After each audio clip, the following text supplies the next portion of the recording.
են այն բոլոր գործնականում արդեն, հա, արվող քայլերը,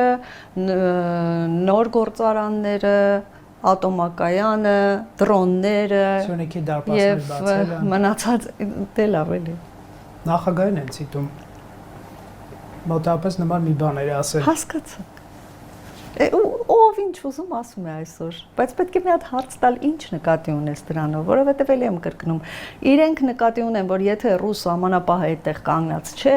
ուրեմն դարպասները բաց են, միանշանակ նրանք դա նկատի ունեն եւ մոռանում են դա կարծում եք, ոչ միայն Նարեկ բոլորը ով դա է ասում եւ Նարեկ Կարապետյանը առաջինը չի որ դա ասել է Նարեկ Կարապետյանը քանի որ չի կարողանում ինքնուրույն նոր հետաքրքիր այսպես գաղափարներ առաջ տանի կրկնում է այն ինչ որ միշտ ասվել է Հայաստանի ներքաղաքական կյանքում եւ այդ մարդիկ որոնք դա նկատի ունենալով նման բան են ասում մոռանում են, որ ռուս սահմանապահի կանգնած, ռուս սահմանապահի արկայության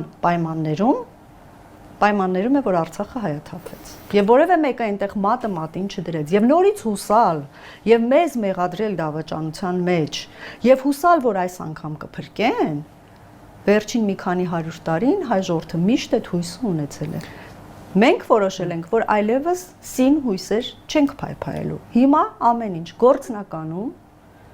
Եվ կերազեին, բնականաբար բոլոր իշխանությունները կերազեին ունենալ այն համագործակցությունը Ամերիկայի Միացյալ Նահանգների հետ, որ ունեի Հայաստանի Հանրապետությունը հիմա եւ ունենալու է առջևում։